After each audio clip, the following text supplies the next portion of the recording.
Hello, boys and girls. Hello, ninth graders. This is Teacher Leo for another geography class. Galerinha, a gente hoje vai falar um pouquinho dos tigres asiáticos, ok?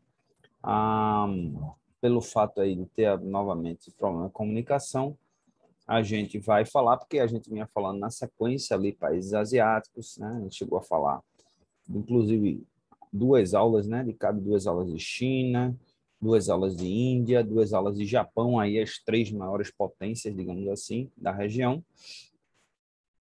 Agora a gente vai falar dos tigres asiáticos, ok? De Asian Tigers. E a gente vai, logo de cara, a gente vai aqui abrir no Wikipedia para a gente entender por que é que esses países, né, four Asian Tigers, né, são os quatro tigres asiáticos. A gente vai saber por que é que eles são chamados de tigres, esse animal tão forte, um animal que demanda respeito, né? Demanda bastante respeito e força. Tá? Vamos lá. The four Asian tigers, also known as four Asian dragons or four little dragons in Chinese and Korean, are the economies of South Korea, Taiwan, Singapore, and Hong Kong. Between the early 1960s and 1990s, they underwent rapid industrialization and maintained exceptionally high growth rates of more than 7% a year.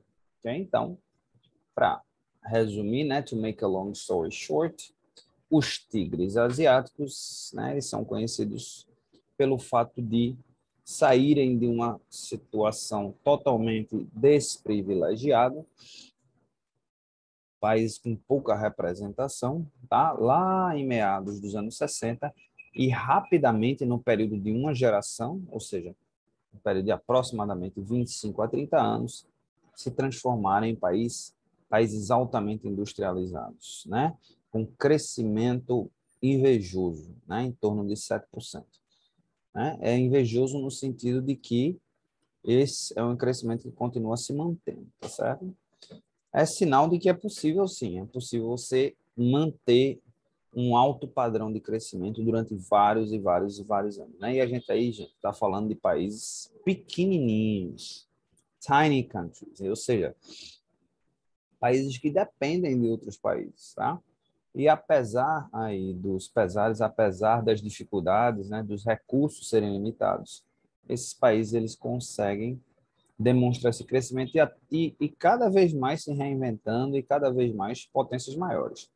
No caso de Hong Kong e Taiwan, esses países eles foram integralizados à China num acordo que foi feito aí entre a Grã-Bretanha e a China, tá?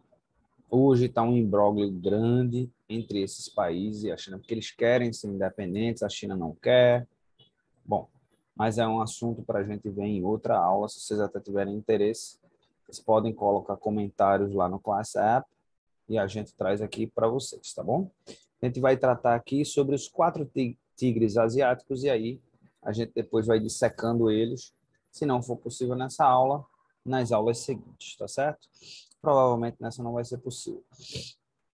Então vamos lá. By early 21st century, these economies had developed into high-income economies, specializing in areas of competitive advantage. Ok? Então, aí já na virada do século XXI, né, o século no qual nos encontramos, esses países aí realmente eles seguem um ritmo aceleradíssimo de crescimento econômico, mas de economia voltada para uma renda alta, né? Num país pequeno, veja só, gente, num país pequeno, alta renda é fundamental para a economia. Imagina um país do tamanho do Brasil, um país pujante, um país rico, cheio de recursos naturais feito o Brasil, né? Felizmente, é quase impossível, quase que a gente não consegue evitar essa comparação com o nosso país, né? Hong Kong and Singapore have become leading international financial centers, where South Korea and Taiwan are leaders in manufacturing electronic components and devices. Então, Singapura e Hong Kong se especializaram no mercado financeiro, né? Aliás, Singapura já está indo muito além, né? Singapura hoje é um dos países que mais investe em educação. E se eu não me engano, aí no último teste aí, né? Esqueci o nome agora, aquele PISA, né? Aquele teste que é feito mundialmente, que tinha a Finlândia sempre ali liderando na cabeça ali como o número um do ranking.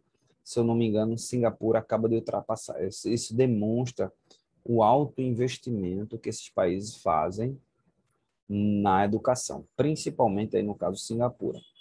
Bom, de qualquer forma, eles são líderes na questão daí da centros financeiros.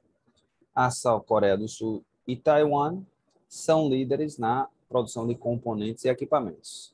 Coreia do Sul, inclusive essa altura do campeonato, agora tem até uma cultura, né, um pujante, digamos assim, né? A sua economia até voltada agora para a área do entretenimento aí que a geração de vocês consome tanto, né? Que é exatamente os mangás aí. É Coreia do Sul e Japão, né? Os dois, né? Mangá, o desenho animado aí, não sei se mangá é o desenho ou se é a revista de quadrinhos, mas anyway. Tem também aí a cultura do entretenimento na área da música, com K-pop. Agora tem o J-pop, né? Que é o do Japão. Então, aí a cultura coreana e japonesa conquistando o mundo, né?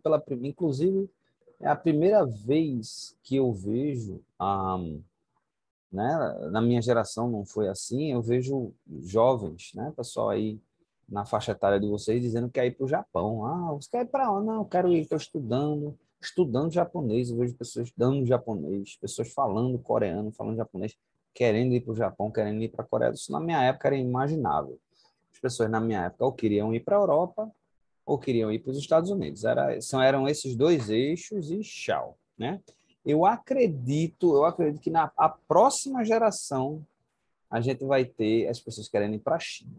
Eu acredito, mas eu posso estar errado, né? Vamos ver como é que a China, a gente discutiu isso aí nas duas aulas que a gente viu sobre a China, qual o papel que a China assume, né? Aquela história do Homem-Aranha, né? Com grandes poderes vem também grandes responsabilidades. Vamos ver o quanto de responsabilidade a China assume sendo a maior potência do mundo.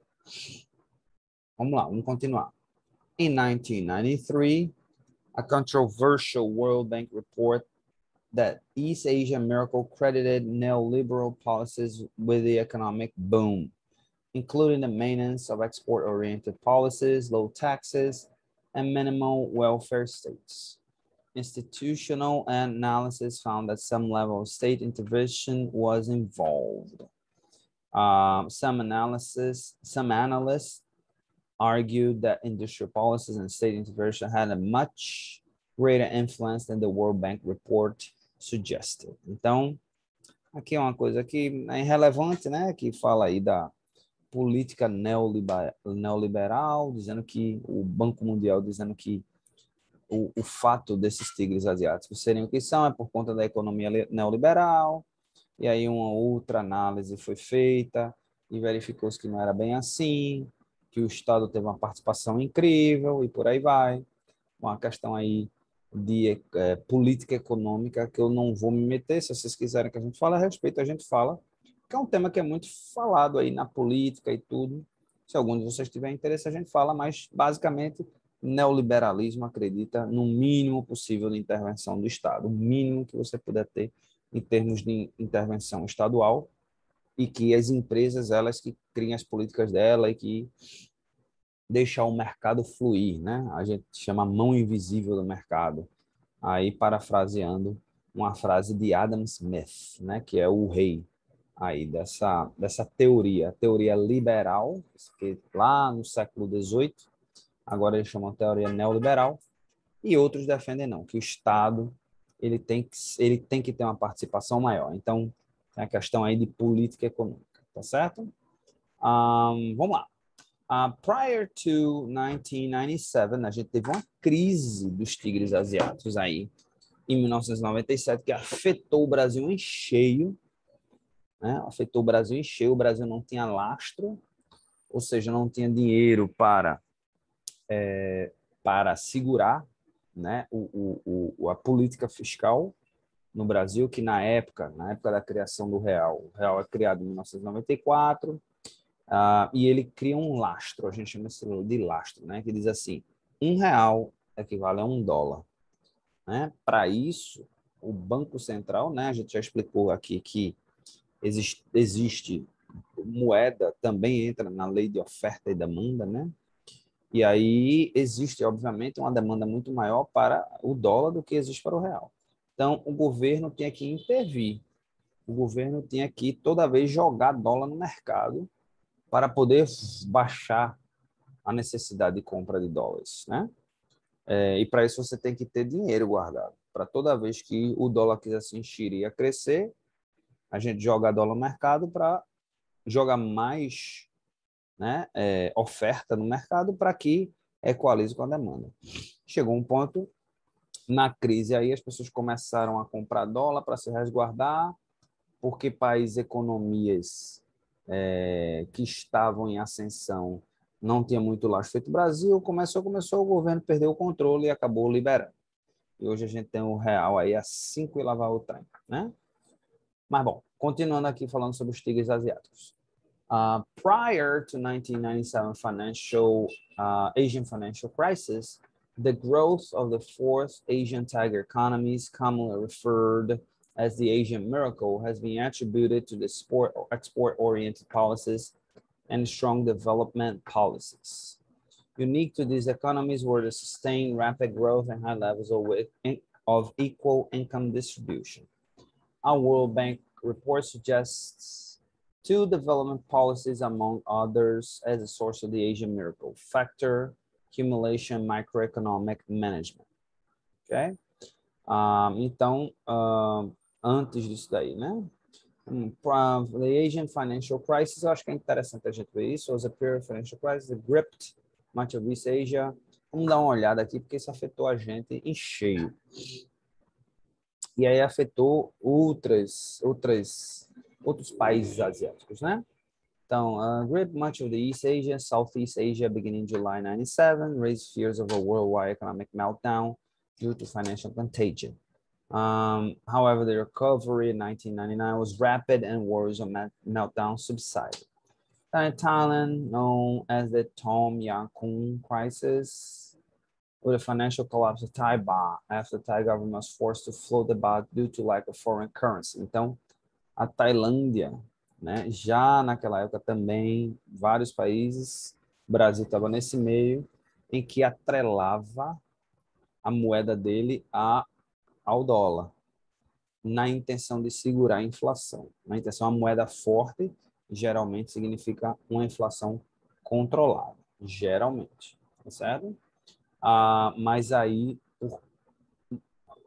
os investidores eles analisam várias questões, né?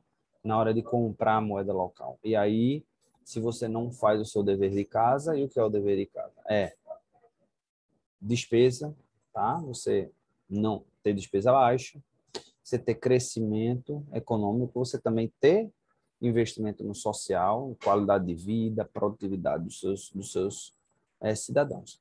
Se você não tem isso, cada vez mais o investidor ele vai ficando mais desconfiado.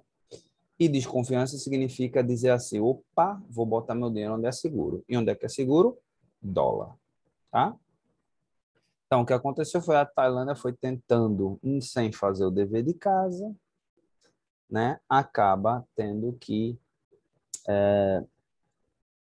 injetar dinheiro no mercado, até o ponto de se descapitalizar completamente. E funciona como se fosse uma espécie de blackmail, né? De uma chantagem, digamos assim. Se um chantageador sabe de alguma coisa ruim a seu respeito, ou você conserta aquilo dali, ou ele vai ficar te chantageando, te sangrando, né? Sangrando financeiramente, até chegar ao ponto de você não aguentar mais. E você vai ter que abrir mesmo o jogo, porque você já não vai ter dinheiro e todo mundo vai saber o que você fez. Então, às vezes é melhor consertar logo do que ficar cedendo. E é mais ou menos o que acontece. Deu uma quebradeira geral, não foi uma quebradeira, mas afetou os mercados locais e acabou afetando a gente aqui. Essa crise ela foi relativamente controlada por conta da pujança dos tigres asiáticos, No entanto, logo em seguida veio a crise russa, que aí eu não vou entrar nesse método. Por sinal, a gente não falou de Rússia, né? A Rússia está lá, considerada um país europeu. Mas tudo bem, se aparecer alguma oportunidade, a gente fala sobre ela, tá certo? Então, vamos lá, vamos voltar aqui para os tigres asiáticos, ok? The Hong Kong economy underwent industrialization with the development textile industry in the 50s. By the 60s, manufacturing in the British colony had expanded and diversified to include clothing, electronic, plastic. Okay? Following Singapore's independence, the Economic Development Board formulated and implemented national economy strategies to promote the country's manufacturing section. Então, aqui, falando um pouquinho da economia de Hong Kong, né? Mas a gente vai ficar entrando aqui. Opa! 1997 Asian Financial Crisis. Sabe? Nem ter ido para lá. Então, vamos falar sobre ela. The Tiger economies experienced a setback in the 1997 Asian financial crisis.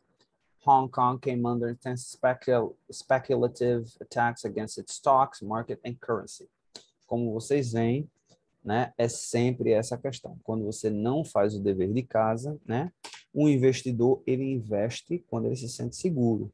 No momento em que, por qualquer razão, ele perde a segurança, ele retira o dinheiro dele.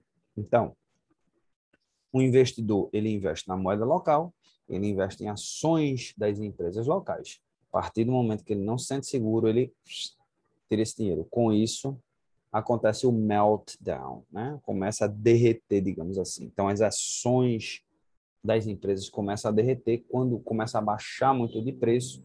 Isso é horrível para as empresas, porque é como se as empresas empobrecessem automaticamente, né? Uma empresa, por exemplo, vale bilhões e bilhões de dólares em ações, ela pode fazer empréstimos, ela pode fazer investimentos, porque ela está lastreada pelas ações dela. Ela diz, eu tenho X bilhões em ativos. Se por acaso eu não pagar, você pode tomar esses ativos, que são as ações. Quando essas ações desaparecem, essa empresa ela empobrece do dia para a noite. Então, ela perde toda a capacidade. Moeda, a mesma coisa, né? A gente está vendo empobrecimento, vocês estão vendo nesse momento a retomada da inflação. Por quê? Porque o dólar está alto. Então, tudo é atrelado ao dólar. Tudo é atrelado ao dólar. Então, no momento em que o real desvaloriza, as pessoas dizem assim, eu tenho que subir meu preço, porque como tudo é atrelado ao dólar, quer você compre ou não, você precisa aumentar para poder compensar as suas perdas. E aí, é por isso que a gente, pela primeira vez na história, pela primeira vez desde 1994, a gente vê uma inflação dos últimos 12 meses nos 2 dígitos, ou seja, acima de 10%, 10,25%, se eu não me engano, agora com o resultado que saiu do mês de setembro, tá? Então, mais ou menos isso daí, que aconteceu agora de uma maneira bem mais rápida, né? A gente está assim, em doses homeopáticas aí, nos últimos anos isso vem acontecendo, tá? Então, attacks against stock market and currency necessitating unprecedented market interventions by the state Hong Kong Monetary Authority. A gente também acabou acontecendo aqui no Brasil. Was hit the hardest as its foreign debt burden swelling resulting in its currency falling between 35% and 50%. O que acontece é o seguinte também, o país vai empobrecendo e a dívida ela vai aumentando, porque como é atrelada ao dólar, então existe uma relação. O grande problema dos investidores, né? O investidor, na verdade, ele coloca o dinheiro dele em algum lugar e coloca também, quando ele compra a moeda local, ele está também emprestando, digamos assim, à economia local. A partir do momento que aquela moeda desvaloriza, tá certo? O lucro daquele investidor desvaloriza, então ele retira. Então vira um efeito dominó, né? Uma bola de neve, digamos assim. E tem um outro agravante. Sempre, sempre, sempre, tanto empresas quanto economias, países, nunca a preocupação é quanto aquele país deve, mas a relação PIB dívida, tá? Então, quanto mais o país ele vai empobrecendo, mais a relação dele dívida-PIB aumenta e mais as pessoas ficam desconfiadas. É mais ou menos o seguinte, é mais ou menos essa relação. Se uma pessoa ganha 5 mil e deve 10 mil, tá certo? É muito pior, tá certo? Do que uma pessoa que ganha, vamos dizer, os mesmos 5 mil, tá certo? E deve, vamos dizer, 4 mil, né? Então, a gente sempre olha essa relação, tá certo? Então, uma pessoa que ganha 100 mil, não, a relação foi essa, vamos fazer essa relação, a pessoa que ganha 10 mil e deve 10, tá? E uma pessoa que ganha 100 mil e deve 80. Quem é que tem a maior dívida? A que deve 100 mil, deve 80, deve 8 vezes aquela que ganha 10. Mas quem é que tem a menor capacidade de pagamento? A que ganha 10, porque ela deve o que ela ganha, tá? Quanto a que ganha 100 mil, ela deve 80% do que ela ganha. Então, os analistas estão sempre de olho nessa relação. E aí, nesse período aí, aconteceu de uma maneira rápida e acabou afetando os outros. Tá certo? By the beginning of 1997, the stock market in Hong Kong, Singapore, and South Korea also saw losses of at least 60% in dollar terms. Singapore and Taiwan were relatively unscathed. The four Asian tigers recovered from the 1997 crisis faster than the other countries due to various economic advantages, including their high savings rate, except South Korea, their opennesses to trade. Então, esses países, eles, e novamente, tem que fazer, não tem que não fazer a relação com o Brasil. Esses países, eles estão muito mais suscetíveis a essa oscilação, porque esses países, eles não têm mercado consumidor, né? Como vocês viram aí, são países pequenos, né? Se a gente for olhar aqui na imagem, são países pequenos, a população é pequena. Então, assim, o mercado consumidor deles, digamos assim, já está no limite, o consumo do mercado consumidor. Já não tem muito o que crescer, tá? Quanto no Brasil, não. No Brasil, além da gente ter uma demanda altamente reprimida, tá certo? A gente tem um mercado consumidor de 214, 215 milhões de pessoas. Então, a gente está menos suscetível a essas crises, porque esses países, como vocês estão vendo, a força deles vem do exterior. A força deles vem da capacidade de atrair dinheiro para dentro. Uma empresa, um país que exporta, ele coloca dólar no mercado dele. Então, é bom em vários sentidos. É bom no sentido que você tem dólar entrando, então você ajuda a manter sua moeda valorizada, certo? É bom no sentido que você tem dinheiro sendo injetado da economia dele, que não existia na economia, ele passa a ser injetado dentro da economia, tá certo? E é bom também porque você cria relações comerciais com outros países, tá certo? Então, isso é ótimo, exportar é excelente. Mas no caso desses países, eles dependem disso. O Brasil não, o Brasil tem um mercado interno gigantesco e tem uma demanda reprimida gigantesca, né? Eu tenho certeza que todos vocês aí têm anseios, todos vocês. Eu garanto aí que todos aí querem um iPhone, querem com 18 anos comprar um carro, querem fazer uma viagem. Se alguém aí, eu acredito que a maioria não fez, mas se alguém já fez uma viagem para Disney, né, com 15 anos aí, aliás, vocês estão na faixa de 14, né? Então, eu garanto que as meninas aí, 100% das meninas querem fazer uma viagem para Disney. Os meninos, se não for para Disney, para algum outro lugar. Então, você veja quantos anseios a gente tem, quantas coisas a gente quer consumir. A gente tem uma demanda reprimida gigantesca. E a gente só precisa investir no nosso mercado interno, a gente precisa investir em educação, porque vários estudos mostram que toda vez que você passa de nível, uma pessoa que, por exemplo, não termina o ensino médio, tem uma determinada renda salarial. Quando termina o ensino médio, já aumenta mais não sei quantos por cento. Quando termina com o superior, mais tanto. Pós-graduação, mais tantos. Até chegar ao ponto, eu lembro, eu ouvi essa reportagem, que isso aí foi na época ainda de Dilma Rousseff, então lá 2015, 2016. Mas, mesmo assim, o desemprego já estava relativamente alto.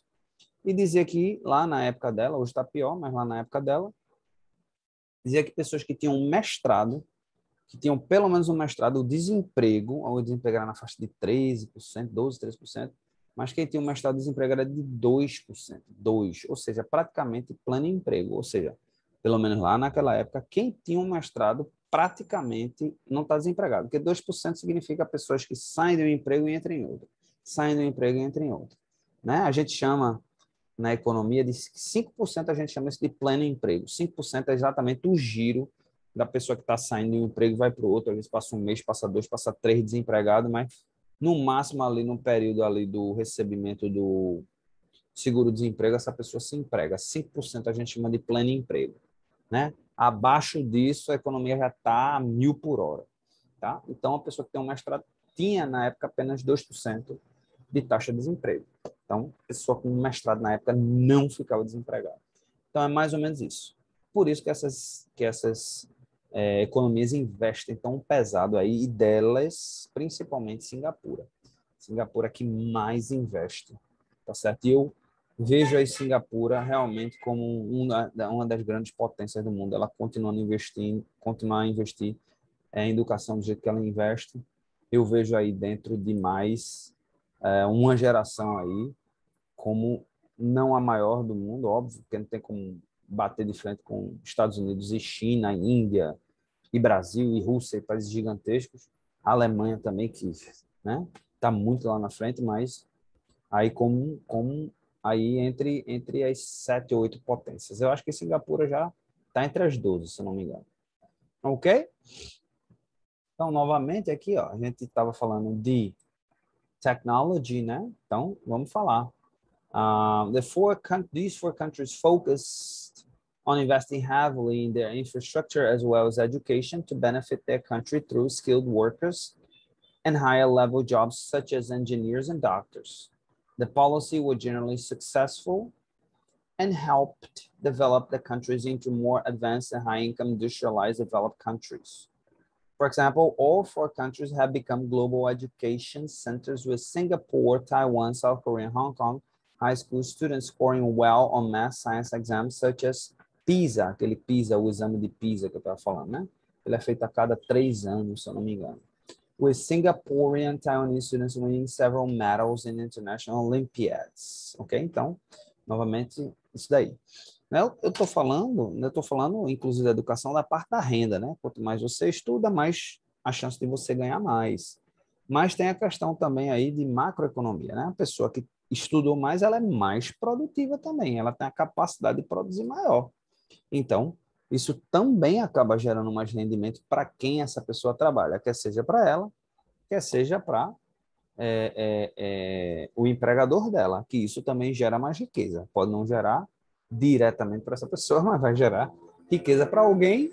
Essa riqueza estando dentro do país, o país enriquece. De uma maneira geral, o país enriquece. Se você não quer gerar essa riqueza para alguém, você estudou e não quer gerar essa riqueza para alguém, então pense numa estratégia de ter sua própria empresa, de seguir em frente, tá certo? E trazer essa riqueza para você. Com a internet, hoje em dia, né, com a coisa aí das redes sociais, você vê vários jovens aí gerando riqueza para si próprio. Antigamente, na minha geração, a pessoa que era super despojada e tal, queria ser uma atriz, queria ser modelo, para trabalhar para a Globo, para trabalhar para uma empresa, para desfilar. Hoje em dia, a pessoa que é despojada tem as suas redes sociais e ganha dinheiro. O que mais a gente vê hoje em dia, eu vejo propaganda de uma pessoa que eu nunca vi na minha vida, porque eu não tenho rede social, mas não, deve ser uma digital influencer, né? Antigamente 100% era global, era uma pessoa de alguma novela, da televisão. Ok, boys and girls, então é isso daí, é a nossa aula, né, de uma maneira geral aí sobre os 4 tigres asiáticos, tá certo? Então, eu queria, como homework, que vocês fizessem uma pesquisa, escolhessem uma dessas nações, tá certo? Para fazer uma pesquisa sobre a qualidade de vida em uma dessas nações. Ou Hong Kong, ou Singapore, ou South Korea, ou Taiwan, ok? Façam um estudo, façam uma pesquisa na net, né? De 1, 2 parágrafos, coloquem lá no Google Tradutor, depois passem lá, tirem uma foto ou digitem lá no Class App para a gente dar um feedback a vocês. Ok, boys and girls, então that's it for today. And I wish you a great weekend. Goodbye.